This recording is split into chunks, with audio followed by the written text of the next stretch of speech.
Phones are turning them off, please. Next up, roll call. Commissioner Edelman. Here. Commissioner Henderson.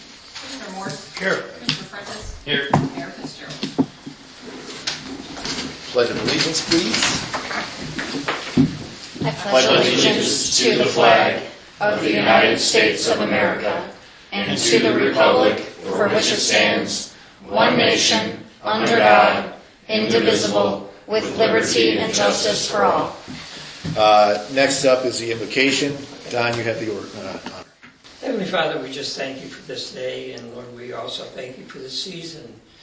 Help us to keep our focus on the reason for the season. It's not parties or gifts, but it's the birth of your son, and we're so grateful for that. And so we just ask for your wisdom tonight in all the decisions that need to be made by the council, that you would guide them in their decisions. In Jesus' name. Amen. Thank you, Don. Next up, need an approval of the agenda. Motion in a second, please. So moved. Second. All in favor? Aye. Aye. Next up, public comment. As a reminder, it's 3 minutes of public comment.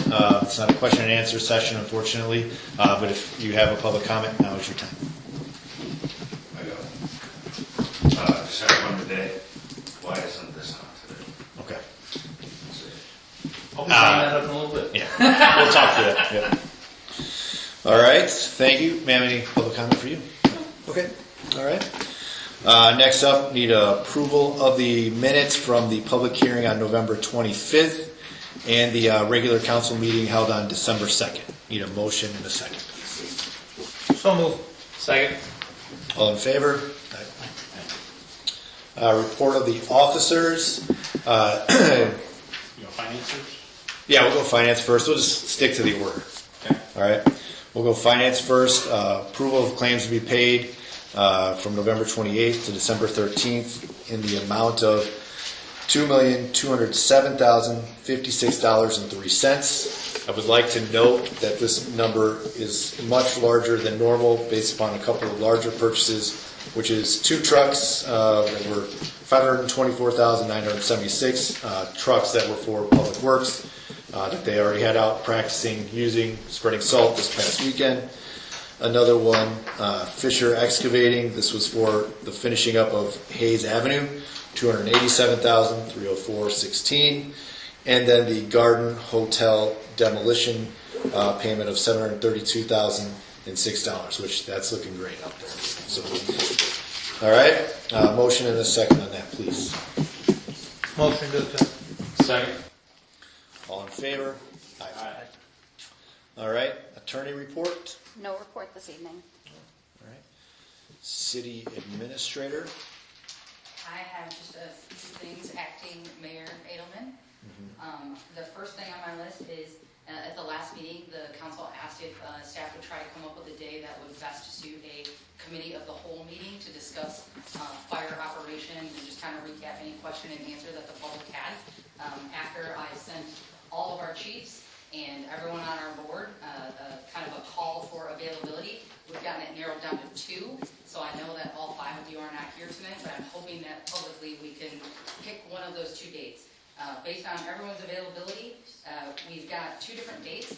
In January, our second council meeting will be held on a Tuesday because of Martin Luther King Day being on that Monday.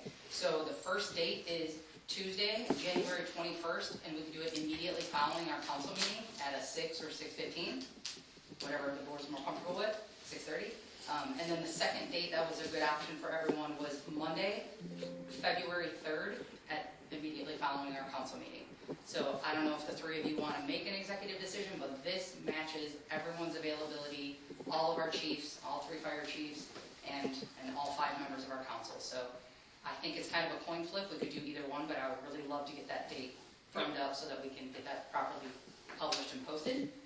I would say the sooner the better. You want to do it in January? The Martin Luther King, immediately following Martin Is Luther King that Day? any complication for it being a Tuesday, or? No, Tuesday works for me. All right, so then we will firm up Tuesday, January 21st, and 6 o'clock, 6:15, 6:30? Any idea how our, well, that's the other thing. So we're going to need to find a facility. Yep. I don't think we're going to have room there. high school. And your city council meeting will need to be here. Correct. Yep. So we're gonna need time to get there. So I think you're gonna have to do I think we should 6:30. do it at the fire department because it's a facility that belongs to us. I think the It doesn't, confluence is probably it not doesn't doing matter that. to me. I'm just saying, we're gonna have to go Could the fire somewhere. department Yeah. still operate their normal operations with the last, for this east bay being occupied? We can pull people around, move things around. We wouldn't prohibit any operations there. My only question about that is when we did the Hidden Creek meeting there, sound was iffy. That's my only issue with that. I have heard some rumblings in the community that the city event should take place at a city facility. So that leaves the treatment plant, some space there. The only concern I would have is pull vehicles out into the weather. If the weather is extreme, it's gonna be very hard on the apparatus for freeze out. We've got heated bay, the sound is gonna be the same problem. We've got about 40 of these type of chairs there. We could set up one bay to do it. Okay. We got a few tables. It'll be warm. What do you think? I mean, Parking to will be me, okay. I think the nature of the confluence is has the tables, chairs. It's used to hosting events. That's where I would rather see it. We might outgrow that, but I agree that's the second best from here. But we may outgrow that space. We can talk about it at the end if you want, when we button up. Or maybe now's probably the time. Yeah, I mean, you know, if we need to do it at a city facility, yeah, you're talking about those are our options, so. I mean, the firehouse, when they did the Hidden Creek meeting, and I was on the zoning board, I mean, that housed over 100 people. So you can house a ton of people at the firehouse. It's just, you know, we just have to make sure that, you know, the audience is quiet when, you know, somebody's speaking, and vice versa. It's gotta go both ways to be able to do that. But the fire, I mean, It's just the potential For weather. Which we don't and know. the And parking isn't Yes, really isn't- great there. correct. I would say then parking may also be an issue at Nature at the Confluence because this portion of the park is not paved yet. But I would say let's do it at Jeff's facility. Okay. Their trucks are intended to be in and out, no problem, no questions asked, so we can create more space if needed. Jeff, I know it's not ideal, but let's work to make it work. Okay, so I will firm that up. 6:30 gives us enough time. Any idea how, I mean, any idea of anything big on the January meetings that you know of yet, Tracy? Nothing that I know of yet. Okay. So I would think 6:30 ought to work. We can be done here by 6, be over there by 6:30. Absolutely. I will firm that up, and I will begin getting that out to media. We'll make sure Tracy gets it posted properly, according to the Meetings Act. We'll get that firmed up for January 21st, that Tuesday, At at 6:30. 6:30 PM. So The wastewater treatment plant. are we keeping an open end on the time, or are we gonna have a designated? I will work with our legal team for some advice on how to best record, how to best take questions, how to best provide some answers ahead of time. If we want to get people to try to submit them, I can try to hash all that out. Just a point to clarify too, I don't know if you need legal to be present at this meeting or not, but it is a meeting getting moved, night where Monday meetings are getting moved to Tuesday because of the holiday. So we will all be somewhere and we won't be able to have anybody at the 6:30 meeting. I don't think we need anybody Perfect. for the committee of the whole. Great. I don't think we do. Okay, fantastic. All right, we will advance that then. Thank you guys so much for taking a minute.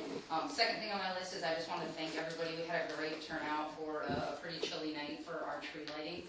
It's always wonderful. We had, our clicker counts came up with about 150 again, so it seems like no matter what the weather throws at us, we're gonna get 150 people to come out from our community. Our best attended event was like over 200, so I think 150 to 200 is kind of our sweet spot. Our fire department provided hot chocolate, Nature at the Confluence, and Cornerstone Credit Union always make sure that we have enough money to pull off the event. So thank you to all of you for showing up on that night.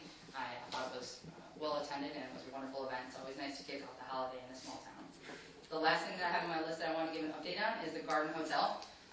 It is looking fantastic. The asbestos abatement process is 100% complete. We are still planning to have the building 100% knocked down by the end of the year, even by Christmas is what they're saying. So still trucking away on that. You're seeing a lot of hauling, that's debris and steel, that will continue through the year. And then, of course, in the spring, they'll be back to grade and finish the crushing of the concrete that stays on site. But it is moving right along, and we've also been told that we're still holding back the right amount. So we did a little bit of questioning to kind of make sure, like, hey, there's still a lot of work to do. Do we have enough in a retainer? We do. We're right on track in terms of keeping the right amounts if we had our contractor leave us. Okay. But they're doing great. So if you haven't driven by the Garden Hotel lately, please do that. But that's all that I have for reports. All right, perfect, thank you. I do not have a report. Kenny, you got a report? No. All right, Brian's not here. Courtney, go ahead. Yeah, I got a couple items. So I had 3 items on my list tonight. First one we already hit, which was our fire meeting. It's been 2 weeks since we brought it up, and I wanted to make sure that we got that scheduled tonight, so that's done. The other 2 items have to do with I wanted to just kind of bring up our recordings, our video, our audio, and just kind of talk about that and kind of lay it out there for community. We have discussed, but if you haven't been here, you haven't necessarily heard all of the discussions that we've been struggling with the audio and the video. So, prior to COVID, we just released minutes. We're only required to just release minutes. However, COVID came, we spent money on this system to try and come up with something that we could do video. So now, when we do the video, our community tells us that our sound is horrible and we don't have good sound. When we do the audio recording that we put in front of the mayor, that little recorder, everybody says we have good sound, but we have no video. So we're at a crossroads. We have to figure out what to do. This is an attempt this week of trying to do the audio and not the video, trying to make sure that we have adequate sound. We're trying to figure it out. We currently have a bid, again, so everybody can hear it, that'll listen to this, public record, of around $25,000 to install a proper audio-video system in this room. We budgeted for it, but we're all having a really hard time trying to come up with should we be spending $25,000 so that people at home can watch this? I don't have the answer to that question. I know Ryan struggled with it. I know Kenny struggled with it. I'm struggling with it. So I wanted to talk about this on the record tonight to make sure that everybody is aware that this is what we're up against. We're trying to balance audio versus video versus the cost. This kind of parlays into a little bit into the other thing that I want to talk about, make sure I got it on the record, is, we've been struggling, for those of you that haven't heard, I'm pretty sure everybody in this room here has heard about it with the vandalism in the parks, since I'm over the parks. We looked at camera systems for the park. To do the entire park is 6 figures. That's ridiculous. We're not going to spend that much money. We don't have that much money to spend in the park on that. The bathrooms are getting trashed multiple nights a week. We're down to where we pulled out paper towel dispensers, we pulled out soap dispensers. They're getting trashed.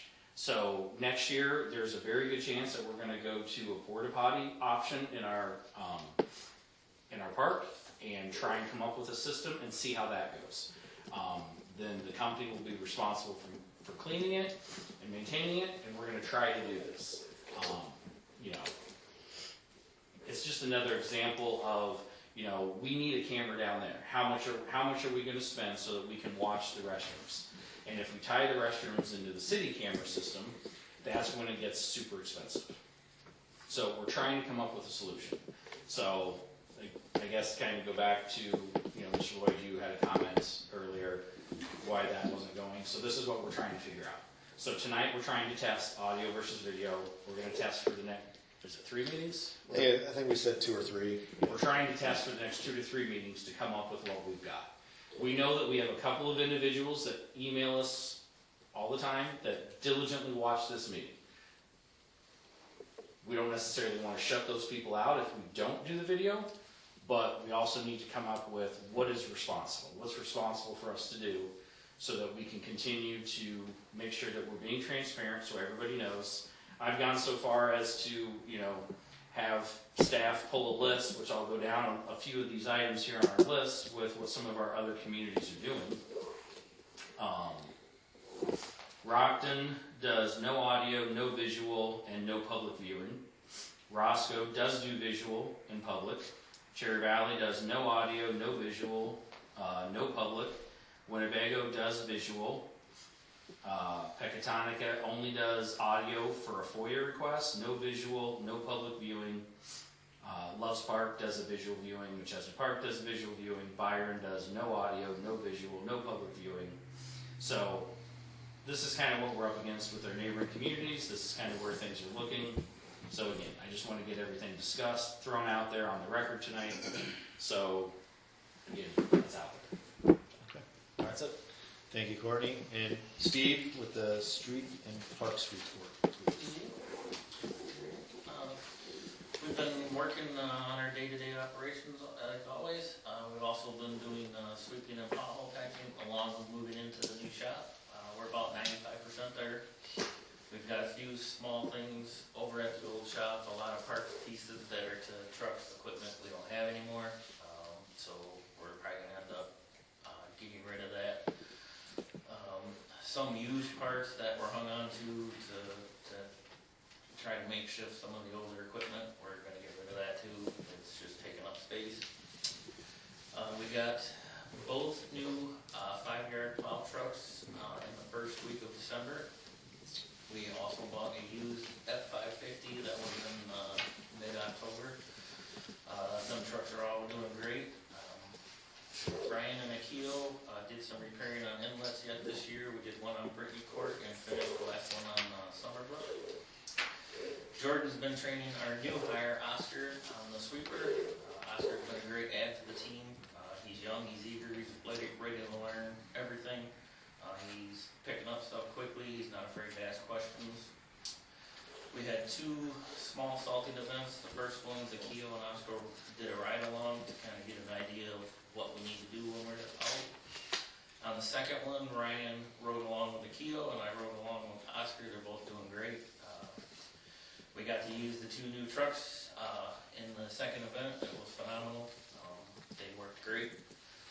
Truck number 10 did not make it out of the garage on the second event. It ended up with a bad hydraulic leak.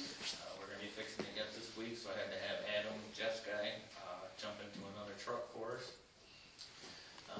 All the Christmas decorations are up. We're planning on adding more to the boulevard each year along with the Christmas trees we did.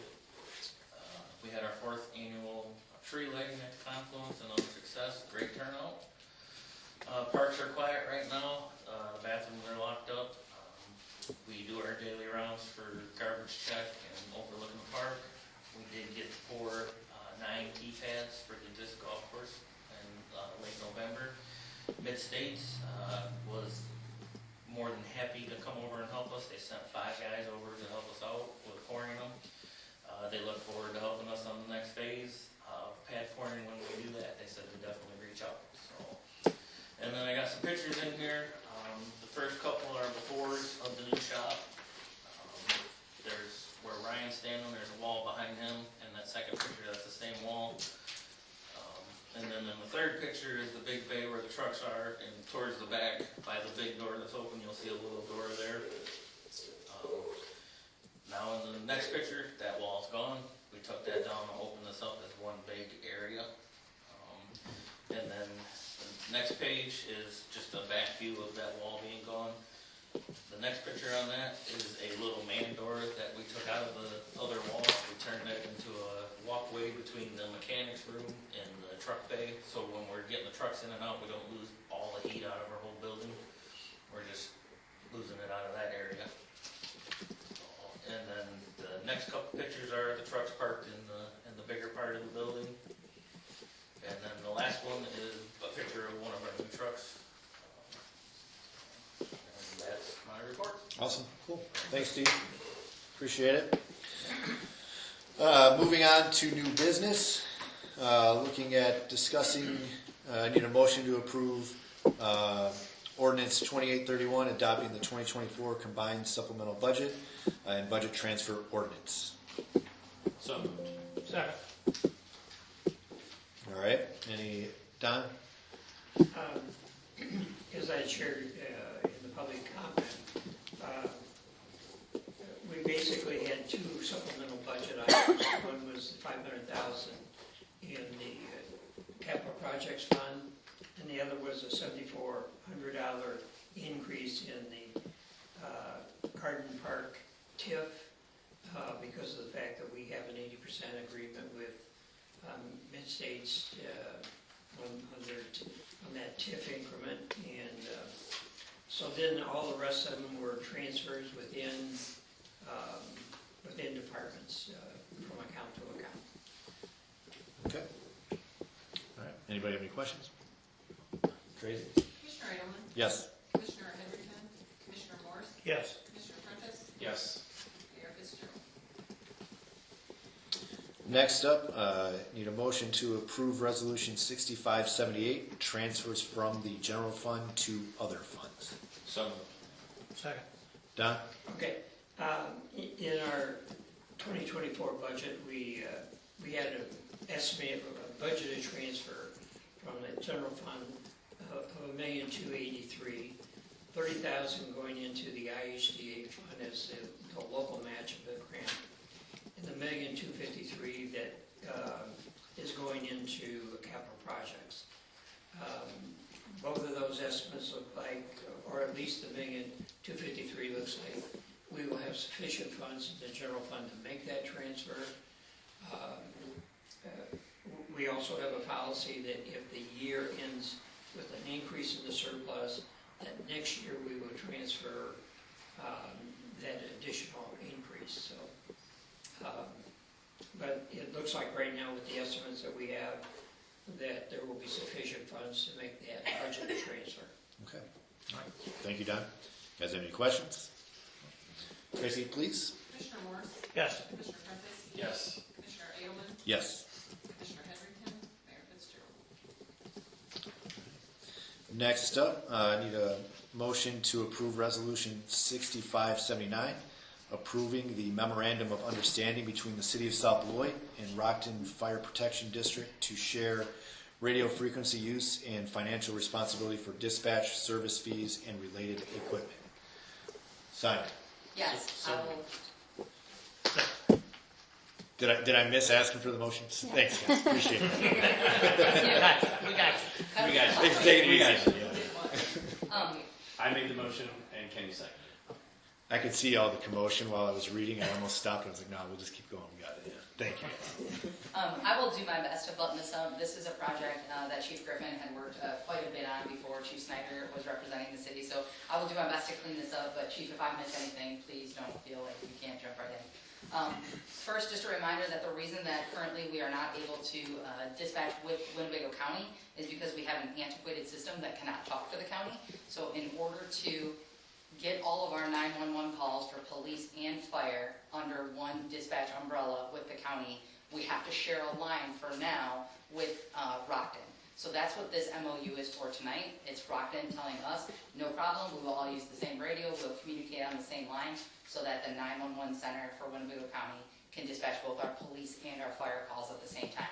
This is going to also be a dramatic increase when it comes time for our ISO rating. Dispatch is one of those things that it's worth a lot of points in the categorizing of how quickly your emergency teams can respond. So this will be a huge ticket item for that. And also I missed the fact that the key ticket is we need a repeated channel. So whatever that means, we can no longer have an old analog line that runs from one pole to a building. We need to have a repeated system. And in order to do that right now, we have to share Rockton's because we don't have our own. It's very expensive to get a repeated line set up for a station. I assume that's on the water tower down there? You know, I don't know where it's at, honestly. I bet you. I would, if I was a betting man, I would say yes. But this is basically just giving us a repeated channel, so it gives us better signal throughout the whole community, better radio coverage, and that way we make sure we get good radio coverage everywhere. And this is just part of moving to dispatch. This is a step in securing an agreement with Rockton to be able to make that step to the Rock County, to Winnebago County.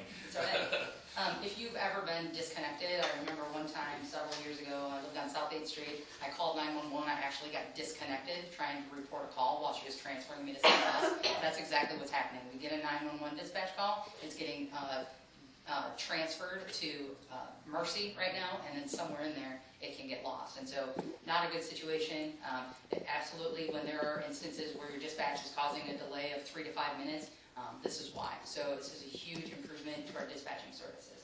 and this is one of the many steps. We do have the agreement with the county in the county's lap right now. Our legal team last month provided some edits to that agreement. The county provided us with an agreement.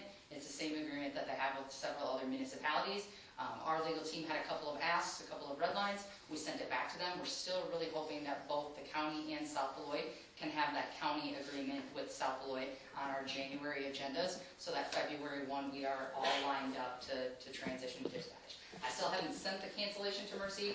We won't do that until all of our ducks are in a row, but this is just one of the major, dominoes to have on the table. So we're just one step closer. To answer my question, the radio repeater, antenna, cabling, and secure cabinet are located at the Village of Rock and Water Dock. Thank you. It's in the document. Good job. And hopefully this is also a financial savings to the city as well. There should be a substantial savings for what we pay. Mercy right now is pretty good money. So we should see a savings in our overall. Can we continue to share this for the foreseeable future, or is this something that we likely have to get our own dedicated line at some point? I say we start off by sharing. I don't know how long this MOU is good for right now. There isn't a deadline. That's good. The comment has been that Chief Wilson is all for supporting this. He wanted the transition to happen and for the dust to settle before he entertained it. Now that the dust has settled, he has full confidence and he's prepared to share this line. So part of it is that whole, are we stable? And Right. okay, fine, we'll share our line with you. And I think the second piece is when it does come time, the agreement with the county says that the county would be on the hook for those costs, which seems crazy because we just spent a whole lot of money on radios. There will be CAD system upgrades. There's all kinds of things that will have to be crossed at that time. But if we ever, in Rock County, how many people share the city and town line? Well, it's a county and it's county-wide, so the whole county uses one basic frequency. Well, you have a dispatch frequency, and then you have a main frequency that the whole county utilizes. So this concept where everybody has their own frequency is unique. I think trying to bring them all together will help. And I think where you start looking at another repeater is based on what the coverage is. Is there areas that are dead spots or that don't have good coverage that we need to look at moving or putting another repeater in to get the coverage we want? Hopefully this starts to bring the whole county together on one or two frequencies to operate on. I could see the size of this county, maybe a couple main frequencies, as a Rockford Fire is a big municipality that has a lot going on. Maybe they have their own, and then the other outlines have another. So I think this is a work in progress. This is just trying to get everybody on the same sheet of music and get the best dispatching we can at a better rate. All right. So I hear faster response times and cheaper than what Yes. we're currently doing now. Yes. Okay. All right. Anybody else have any questions? Tracy? Commissioner Prentice? Yes. Commissioner Edelman? Yes. Commissioner Edgerton? Commissioner Morris? Yes. Mayor Fitzgerald?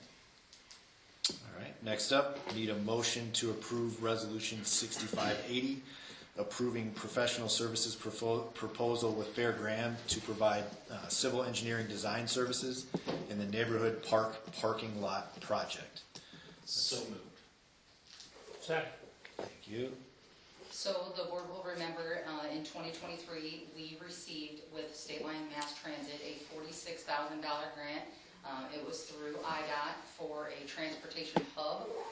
We have finally gotten to the point where I think we're ready to submit a plan. And Brandon, do you want to talk to us a little bit about what the plan includes? Yep, absolutely. So there are two main things that I want to talk about that this proposal is going to include. First is just the first phase, or the design of the first phase of the parking lot. The intended scope of that that you can see in the actually Exhibit A. It's a red outlined portion.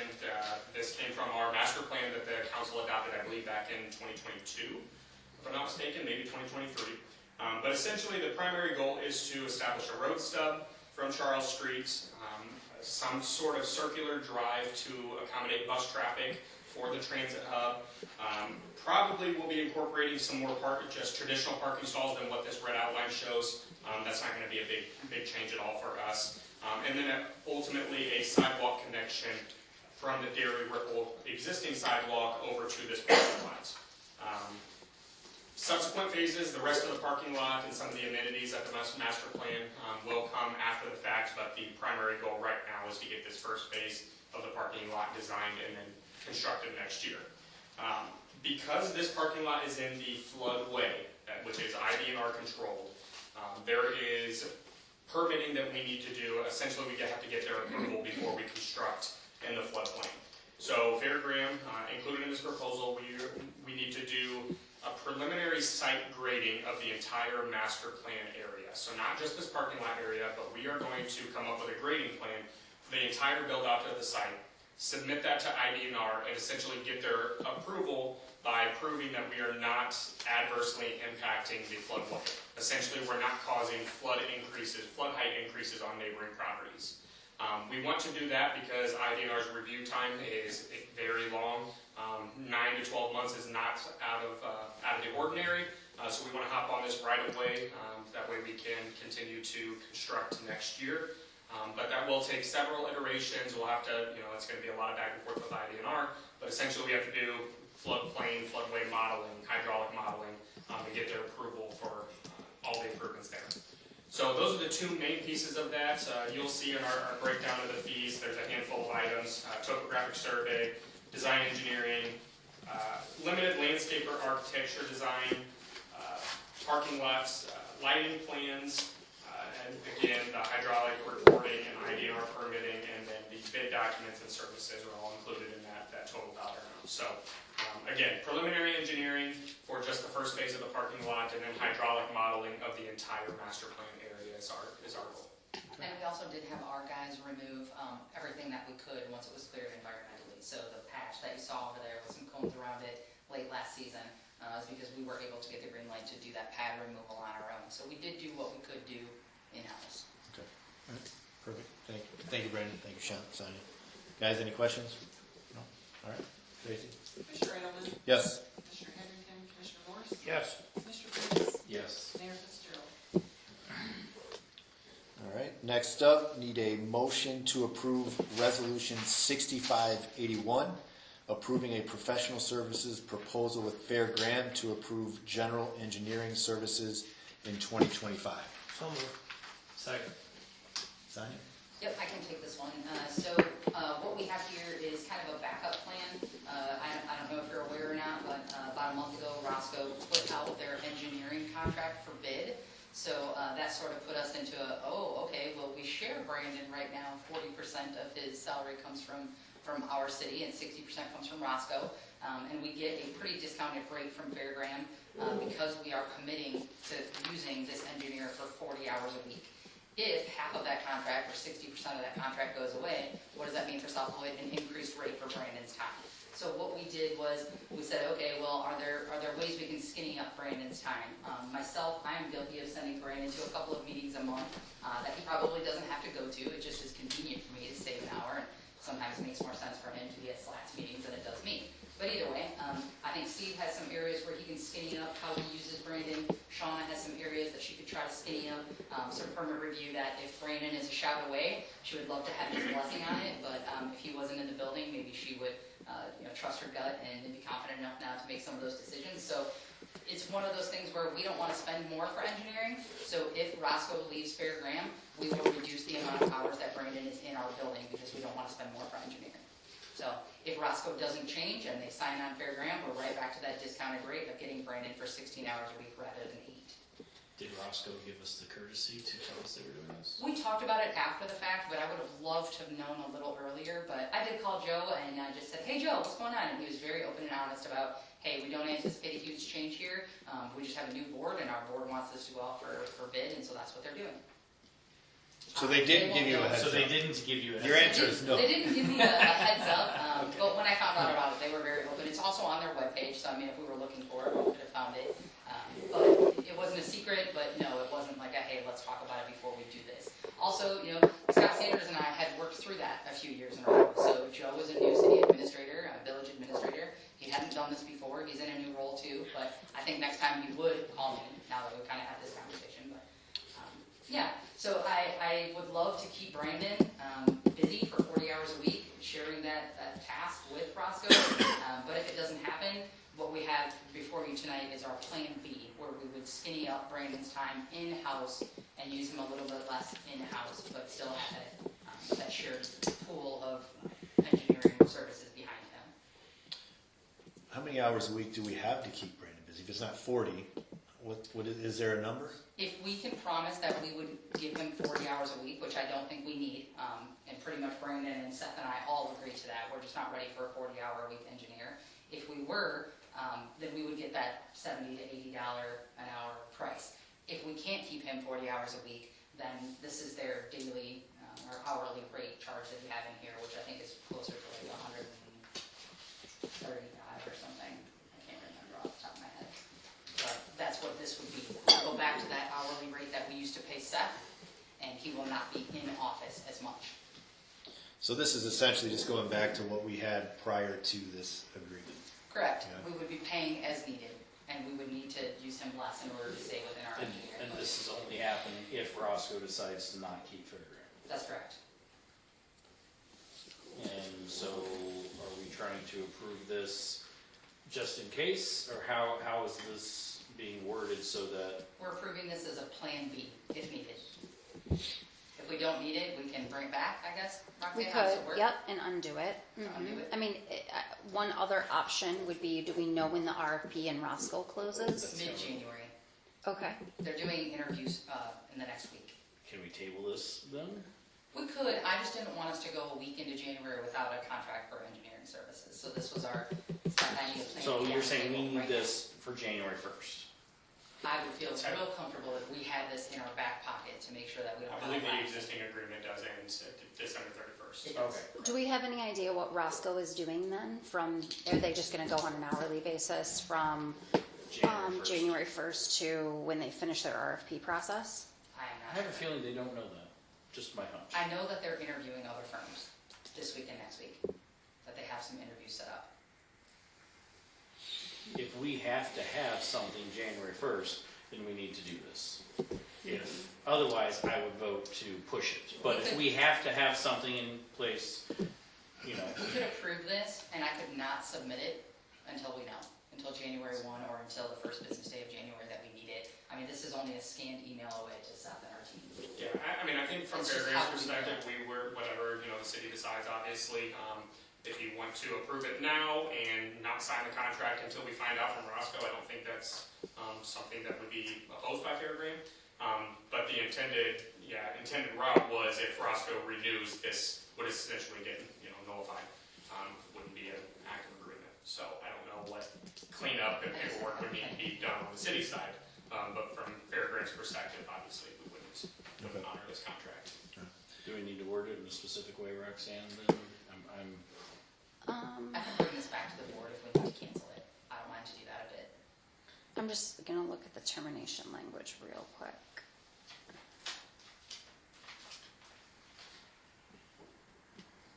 I have a feeling that Roscoe hasn't realized that they need something January 1st. It's just my gut. Never mind.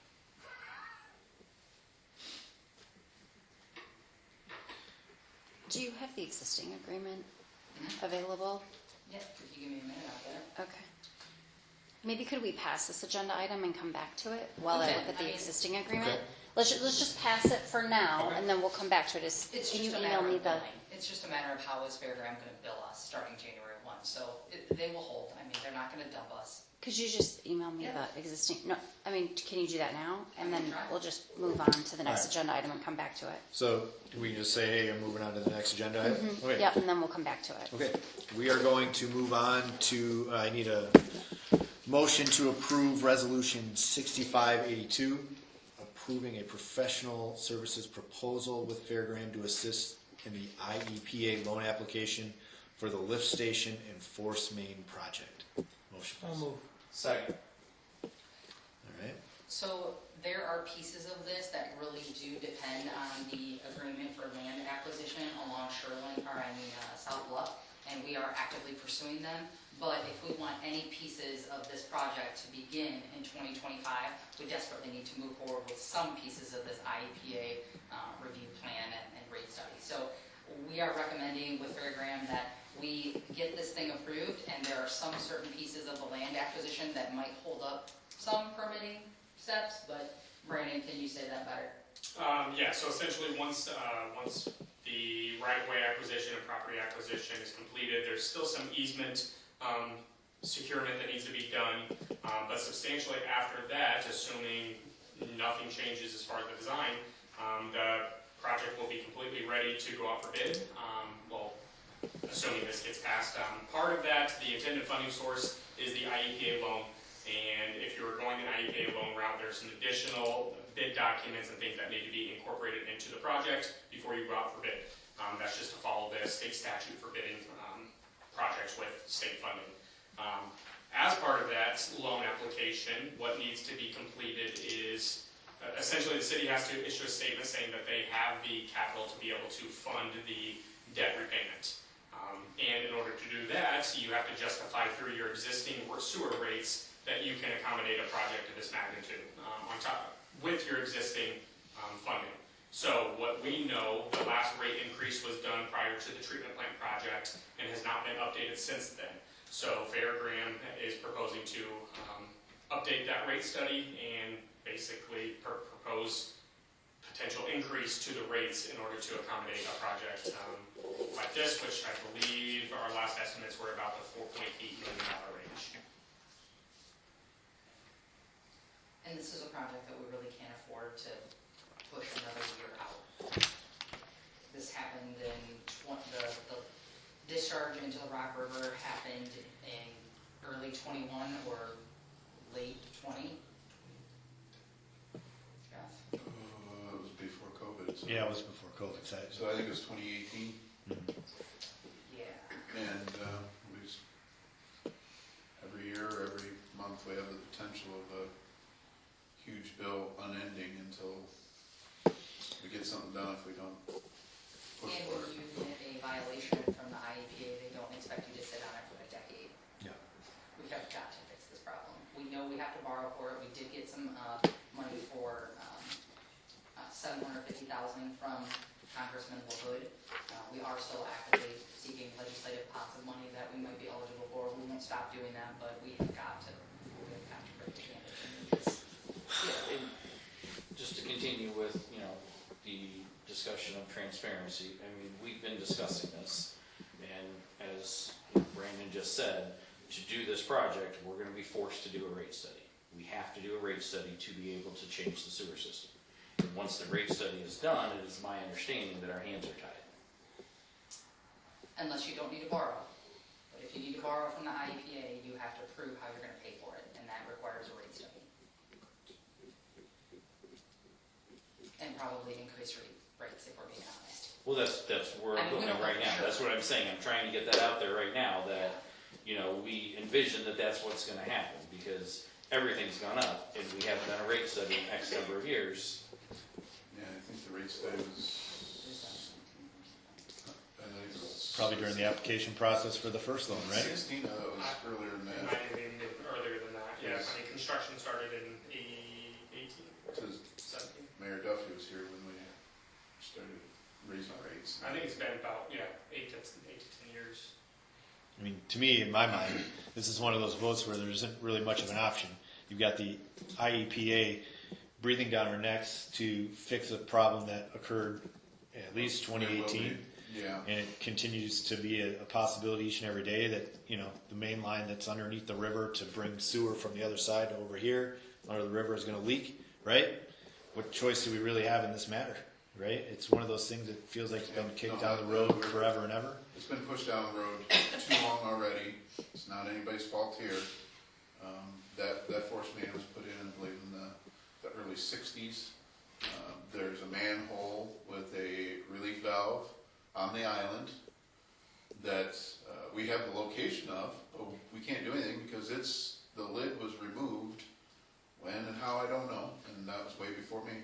And it's plumb full of silt and sand and everything else. And you guys know what it's like to try and get across the river when it's quiet and easy going. It's quiet and easy going, but if I was to plan to try and do something to get over there, we'd get over there. It'd be the day before. We'd have a big thunderstorm, and the river would go up, and plans would go by the wayside. But, that force main is the biggest problem with it. It's been on borrowed time for quite a long time. Where where we are proposing to put the new one is the shortest distance across the Rock River and shortest distance to the treatment plant. So we are spending a lot of money, but we are changing that dynamic. I believe for the next 100 years will be far better, far more prepared to deal with it moving forward. So it's a yes if you want to try to move forward and try to get a project taken care of underneath the river, or at least get started. No if you want to chance it with the IEPA. I don't disagree. We have to do it. I'm just, like I said, I'm just trying to get it out there because it's, like you said, this is one of those you're basically forced, and we're going to have to do it. All right. Tracy? Commissioner Prentice? Yes. Commissioner Amon? Yes. Commissioner Heatherington? Commissioner Morris? Yes. Mayor Fitzgerald? All right, next up, need a motion to approve Resolution 6583, awarding a proposal and approving an agreement with Geocon Professional Service LLC to obtain pavement core samples from Manchester Road, South Beloit, Illinois. Let's see. Second. I could talk about this one, and it is an exciting intersection to get addressed, but if I get excited, I'm sure Steve and Brandon even get more geeked out, so do one of you want to talk about what exactly we're going to do this intersection? I can speak to that. So on the south side of Gardner 75, we are looking at a potential rehabilitation project of Manchester Road. That extends from the intersection there by the, is that Fast Fuel? I think there on the corner. Pretty far south. I'm not sure the exact total number of feet from the intersection, but essentially it is where the last widening of that project started.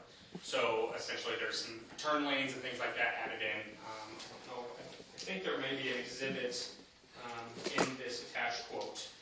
But in order to put together a scope for a project, we have to have an idea of how much pavement we are currently dealing with there, and then also what the subgrade materials are like. The intended funding source for a project like this are the RBI funds that the city has received. Don, I'm not sure if you recall the exact dollar amount of RBI funds, but I believe it's somewhere in the neighborhood of 500,000. Correct? 560 if I remember. Yeah, around 560. And so in order to put together an accurate cost estimate for the city to consider a potential project, I had worked with Sonia and Steve to get a quote from Geocon Professional Services. They will essentially do pavement bores, cores, and then give us a geotechnical report stating what the subgrade materials are and then the thicknesses of the asphalt are on that current roadway. We did look at a project scope of just milling the top couple of inches of the pavement and then resurfacing it. I touched base with our senior traffic engineer, Vaughn Lewis, in our office, and his professional opinion was that that road is too far gone for just a maintenance project, and that the city would likely anticipate having to complete repairs within that 5 to 10 year range if we don't fully essentially remove the pavement and replace the pavement. So that is what you have before you. Geocon did state that within a few weeks they will be able to get out there, complete those pavement cores, and give us a report. And then Fairgraham in the next couple of weeks after that will be able to finalize a cost estimate and present a project scope to the city for what that project can cost. We do, just so you know, we do have a backup option planned if for some reason the cost estimate for Manchester Road comes back higher than a dollar amount that the city is comfortable with. We do have other projects in mind for the RBI funds so that we do not lose them. That would likely be continuing on with the Misty Meadows subdivision improvements that we started 2 years ago, I believe now. So that is What are the RBI funds? Rebuild Illinois funds. So those are funds that essentially it was more COVID type funding that came through from the state. Came through, I believe, in it was actually four disbursements. Again, totaling around $560,000, and essentially what we have to do is by June, I think the end of June next year, the city has to have a contract in place in order to spend those funds, and then the money has to be actually spent by the end of 2026. Otherwise, the city has to pay back that money. So we want to hop on this right away, make sure we have an agreed upon project scope and something that we can get completed and under contract, I guess I should say, designed and under contract by June of next year. And I can add that I knew Commissioner Hetherington had called out this intersection last year. We were really hoping at that time when we talked about it with him that it could just be a mill and overlay, and then somewhere throughout the process we realized the concrete conditions out there are so poor that we probably cannot really get away with a mill and overlay when it's like the rebar that's holding the concrete together is shot. So we really do have to do more, and that's why we thought, oh, well, if it's going to be closer to the RVI funds total, let's try to get the RVI funds to cover this this intersection.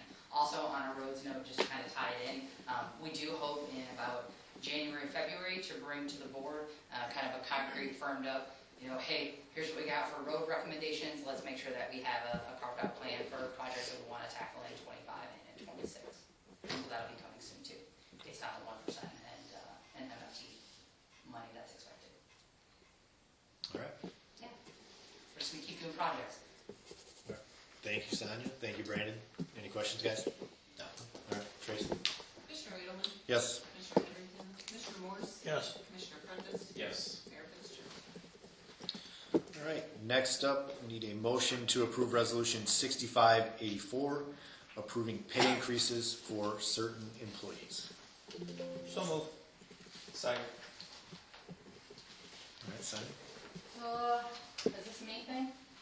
So basically what you have before you is a printed out list. There was a sheet in your packet that Commissioner Prentice caught a typo, so disregard that. It did have one specific position only recommending a 3% increase when it should have read a 4% increase. Usually this kind of goes hand in hand with positions that our bargaining units sort of fight for, wages that they get, and we try to pull our non-represented staff as close behind that train as we can. So what you have is across the board 4% increases for staff, non-represented staff. Okay. All right. Any questions? Tracy, go ahead. Commissioner Morris? Yes. Commissioner Prentice? Yes. Commissioner Edelman? Yes. Commissioner Heatherington? Mayor Fitzgerald? All right, next up, need a motion to approve a settlement agreement. I can go over that. Do we need a motion? Do we need a motion to discuss it, or So moved. Second. Roxanne? This is a settlement agreement with Mary Cruz Cacique and Maria Ellis Munoz. This is regarding two properties here in the city of South Beloit, 731 Wheeler Street and 532 Hemingway Place. Both of these properties had significant code enforcement violations and a lack of building permits. The cases made their way through administrative hearing, then through circuit court, then through the appellate court, because the defendants did appeal the decision of the lower court. The appellate court upheld the decision of the lower court. This is the case where the city had won several $1 million in code enforcement violation fines. Ultimately, the city then filed a foreclosure case on both properties for the amounts of the judgments, which was $1.7 million in one case and then $268,000 in the second case. After the city filed the foreclosure actions, the property owners did begin to apply for the appropriate permits that are needed to correct the code enforcement violations on the property. They are actively working with the city and the county to move through those permit processes and correct the issues that are occurring on the property. And so in keeping with the city's previous history in terms of how we deal with these violations, we've drafted a settlement agreement that would allow for the foreclosures to be dismissed and the properties to remain in the hands of the property owners, so long as a number of enumerated matters with regard to each individual property are taken care of within 5 months of execution of the agreement.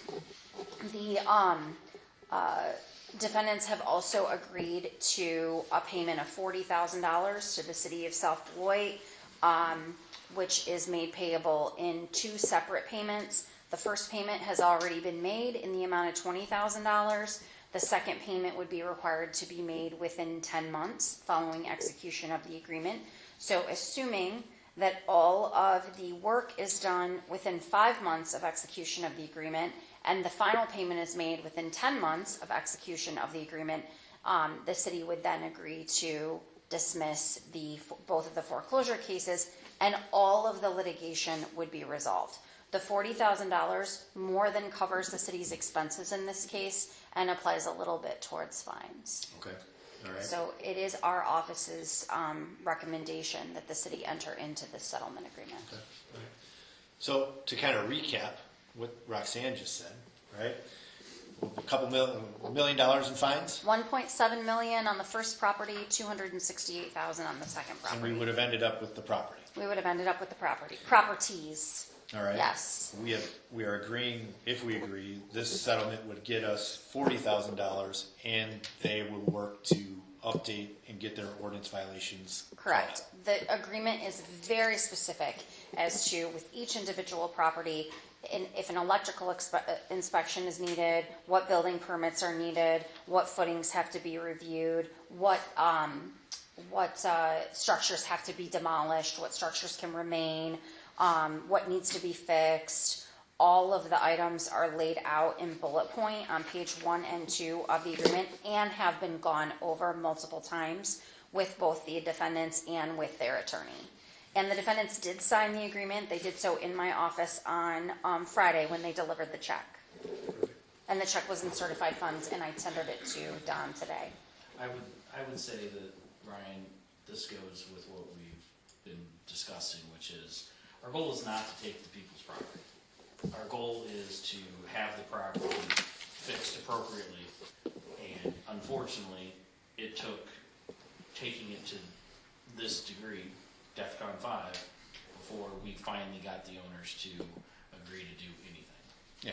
Our goal, I guess I want to say, our goal is not to take the property, plain and simple. That is not my goal. I don't think that's anybody's goal up here. We don't want the property. That's not our goal. Our goal is to work with somebody, but unfortunately, sometimes you have to go to this level to get somebody to work. They have to work with us too. Correct. All right. Perfect. And I think too, what should be mentioned, some of the things we're not asking for anything out of the ordinary. A treehouse, no permit required, but remove the electrical service on this treehouse. What is it? You know, kids are going to get electrocuted. I mean, it's just simple safety and niceties that need to be fixed up. So, thank you, Roxanne. I know this was a couple of years in the works, so thank you. Absolutely. All right. Next up, We need a roll call. Let's vote on this. Commissioner Prentice? Yes. Commissioner Edelman? Yes. Commissioner Morris? Yes. Which one was that? All right. It was the engineering services agreement. It was E, right? Yep.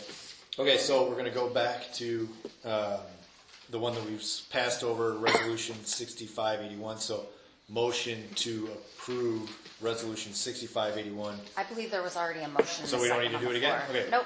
All right, we'll circle back to Resolution 6581, approving a professional services proposal with Fair Graham to provide general engineering services in 2025. What'd you learn?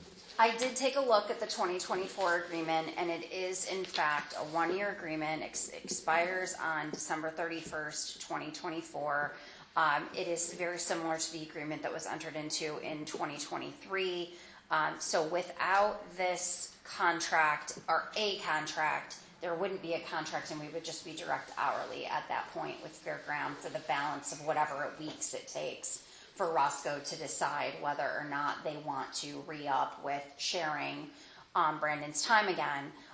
In the new agreement that's being proposed for 2025, the same termination language is in the agreement as it was in 2024, and that is, it states the obligation to provide further services under this agreement may be terminated by either party upon 7 days written notice in the event of a substantial failure by the other party to perform in accordance with the terms hereof through no fault of the terminating party. So that's not really a clause that allows the city to terminate without cause, but I also don't think that if the city wanted to terminate the agreement that Fairground would prohibit the city from doing so. And so I think that, what I would suggest is if the city wishes to continue services with Fairgram into 2025, you should approve the agreement that is in front of you this evening. If for some reason and just assume you're going to get 8 hours, right? You're going to get 8 hours a week, and that's what it's going to be.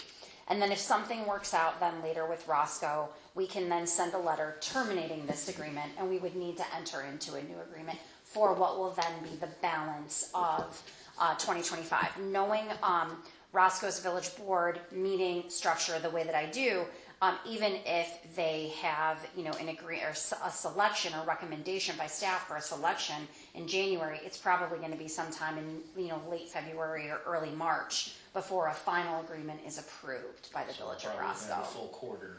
I would think so. Could we ask Fairgram to simply do a one-page amendment to this contract stating what we're assuming? Or is that? So I know verbally, when Seth, myself, met with Sonia and Mayor, that was absolutely the intent, as Seth said, we would absolutely terminate this agreement, at the time that this, Are you okay with I'm verbal? fine with that. yeah, that is not something that Fairground would. Yeah, I don't think that they're going to hold us to this. We've worked with Fairgram for, what, 5, 6 years, probably longer. Honestly, another agreement would just provide probably more compensation of some sort, so it would be to their detriment not to enter into it anyway. So I think the risk is low, and I would approve what you have. Tracy? Commissioner Morse? Yes. Commissioner Prentice? Yes. Commissioner Edelman? Yes. Commissioner Heatherington? Mayor Fitzgerald? All right. Next up, approve a revised offer letter for Jennifer Robinson. Motion. Second. Thank you. So now what you have on your agenda, after the 4% increases, there are 3, what I would call sort of entry-level support staff positions that were falling drastically behind $20. So we identified based on, is the workload that these people have brought to the table still in alignment with an entry-level $17, $18 an hour position? And what you have is 3 employees here who we feel like are falling drastically behind, but also pulling an extraordinary amount of weight. People that we cannot do our day-to-day function without. And you have 3 offers for what I would call, the first 2 I think are somewhat small, or I guess Jennifer and Kim's, they're in different order in the packet. Kylie's is a little bit more substantial. It ends up being about a 20% increase if we would not have given her 4%. So with the 2, the 4% and now a minor adjustment, it ends up being about a 20% increase to get her to $21 an hour. But the major accomplishment that Kylie has going for her right now is she has almost single-handedly transitioned our financial team, our payroll team, and is working behind the scenes with our sewer team to update our ERP system to Tyler Technologies.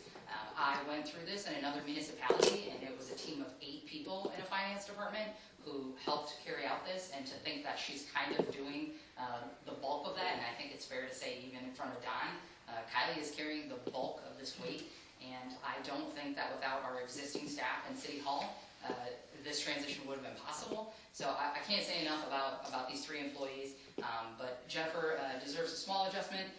Kim McKee, absolutely the chief road supporting letter, same thing. The work that she is doing compared to previous roles, Kim has really elevated the expectation and the commitment to the police department. So I think all 3 of these come with a whole lot of, we can't lose these people behind it, and I'd support this and more if I thought I could have got it. All right. Are we able to do all 3 together, or just go one at a time? They're on the agenda, separate agenda Okay. items, so All we right, have to so- do them separately. We'll do the first one for Jennifer then. Tracy? Commissioner Edelman? Yes. Commissioner Heatherington? Commissioner Morse? Yes. Commissioner Prentice? Yes. Mayor Fitzgerald? Next up, need a motion to approve a revised offer letter for Kylie Camels. So moved. Second. Let's see. So one of the, and kind of just to piggyback off what Sonia said about Kylie and the ERP switchover, the Tyler system, I'm familiar through, my place of work. Some of the other municipalities that I've worked with, they, like Sonia just mentioned, a team of people. Kylie has embraced this and has, succeeded and moved this along exponentially. She's been great. Don, could you speak to her a little bit? Yeah, the impressive part is how fast she has adapted and learned. She's been doing accounts payable and payroll live now for a couple months. The other part is we're also still maintaining Logix.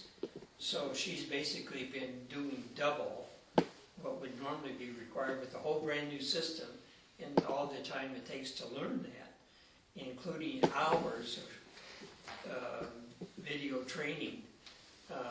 So what we've gotten out of her is phenomenal. Yeah. And the tribal knowledge that she's gained of Tyler Technologies, if that were to walk out the door, we would be in far worse shape. Absolutely. Okay. All right. Anybody else? I should have also mentioned with Jennifer, previous to Jennifer joining our team, we really only had one person who was comfortable playing in sewer billing, and Jennifer has now doubled Karen's role and is able to process sewer billing when Karen's not here. So now we have 2 people who are capable of processing payroll, 2 people who are capable of processing utility billing, some very core functions that for years, probably every bit of 2 years, we've been working on SOPs, we've been working on dual, the ability to people take a vacation when you want to take a vacation, and it's okay if it falls on a sewer billing week or things like that. So I think that these young, capable professionals in our field are really advancing us. And I know I'm talking too long, my staff is going to go in tomorrow, but another thing that should be said is, there's no replacing a Don Elliott, and there's no replacing a Tracy Patrick. But what you hope is that you get these people excited enough about soaking what they can off of these professionals and finding a different way to fill the roles. So you definitely have some future, capable people on this paper. Tracy? Commissioner Morse? Yes. Commissioner Prentice? Yes. Commissioner Edelman? Yes. Commissioner Heatherington? Mayor Fitzgerald? All right. Next up, need a motion to approve a revised offer letter for Kim McKee. So moved. Second. All right. Sonia, our chief? Kim has exceeded all expectations. She comes in with a positive attitude every day. In addition to her normal day-to-day duties, she's really excelled at completing FOIA requests. She's gotten a lot better at that. Sometimes just one request for we have body-worn cameras, it could take her hours for one request. We were asked by Willowbrook Middle School to do a social media presentation, the dangers of it, and she was the backbone behind that. She went with the officer, presented with the officer. She's revamped our sex offender registry, and she's also working on a mental health program for our department, so she has far exceeded all expectations. That's fantastic. Perfect. Thank you. Tracy? Commissioner Prentice? Yes. Commissioner Edelman? Yes. Commissioner Heatherington? Commissioner Morse? Yes. Mayor Fitzgerald? All right. Next up, asking for a motion and a second to move into executive session to discuss personnel issues as provided by 5 ILCS 120-2 C1 of the Illinois Open Meetings Act. All in favor? We need a motion. No? So Second. All in favor? All right, guys. So we're going to move into executive session. we're going to be here. Of course. Here.